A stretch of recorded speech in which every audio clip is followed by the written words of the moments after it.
Hello friends, welcome to smile top paramedical.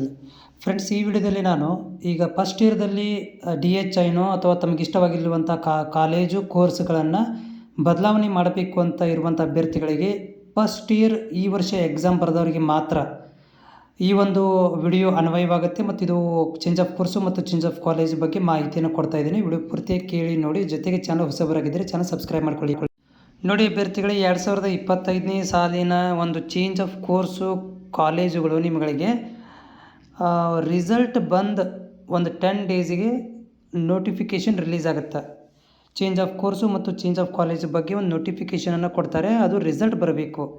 Result ಬಂದ ತಕ್ಷಣ ನಿಮ್ಗೆ ಏನು ಮಾಡ್ತಾರೆ, 1 ವಾರ ಟೈಮ್ ಕೊಡ್ತಾರೆ. 1 ವಾರ ಒಳಗಡೆ ನೀವು ಎರಡೂ ಕಾಲೇಜಿಂದ NOC ಲೆಟರ್ಗಳನ್ನು ಕಲೆಕ್ಟ್ ಮಾಡ್ಕೋಬೇಕಾಗತ್ತೆ. ಕಲೆಕ್ಟ್ ಮಾಡಿಕೊಂಡು ನೀವು 1000 ರೂಪೀಸ್ ಪರ್ ಕೋರ್ಸದಂತೆ ನೀವು change of course change of ಕಾಲೇಜ್ಗಳನ್ನು ಮಾಡ್ಕೋಬೋದು.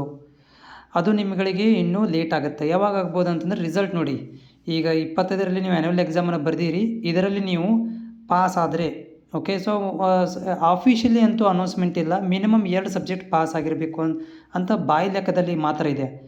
ನಾನು ನೋಡಿದ ಹಾಗೆ 4ಕ್ಕೆ 4 ಫೇಲ್ ಆದವರು ಕೂಡ ಚೇಂಜ್ ಆಫ್ ಕೋರ್ಸನ್ನು ತೊಗೊಂಡಿದ್ದಾರೆ. 2 ಸಬ್ಜೆಕ್ಟ್ ಆದರೂ ಕೂಡ ಚೇಂಜ್ ಆಫ್ ಕೋರ್ಸ್ ತೊಗೊಂಡಿದ್ದಾರೆ.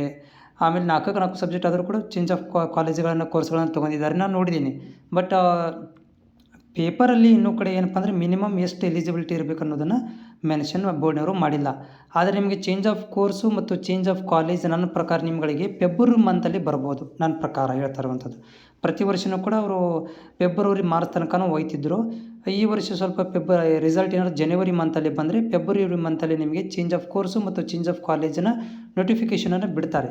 ಆವಾಗ ಬಿಟ್ಟಾಗ ನಾನು ಕೂಡ ವಿಡಿಯೋ ಮುಖಾಂತರ ನಿಮ್ಗೆ ಮಾಹಿತಿಯನ್ನು ಕೊಡ್ತೇನೆ. ನೀವು ಚೇಂಜ್ ಆಫ್ ಕಾಲೇಜು ಮತ್ತು ಚೇಂಜ್ ಆಫ್ ಕೋರ್ಸ್ಗಳನ್ನು ಮಾಡ ಬಯಸುವಂಥವ್ರುಗಳು ನಿಮ್ಮ ಕಾಲೇಜಲ್ಲಿ ನೀವು ಹೇಳಿಟ್ಟಿರಬೇಕಾಗತ್ತೆ. ಸೀಟ್ಗಳನ್ನು ನಾವು ಹೋಗ್ತಾ ಇದ್ದೀವಿ, ನಾವು ತೊಗೊತಾ ಇದ್ದೀವಿ ಅಂತ ಹೇಳೋಕೋಬೇಕಾಗತ್ತೆ. ಅವ್ರು ಕೊಟ್ಟರೆ ಮಾತ್ರ ನಿಮಗೆ ಚೇಂಜ್ ಆಫ್ ಕಾಲೇಜು ಮತ್ತು ಚೇಂಜ್ ಆಫ್ ಕೋರ್ಸ್ ಬರುತ್ತೆ.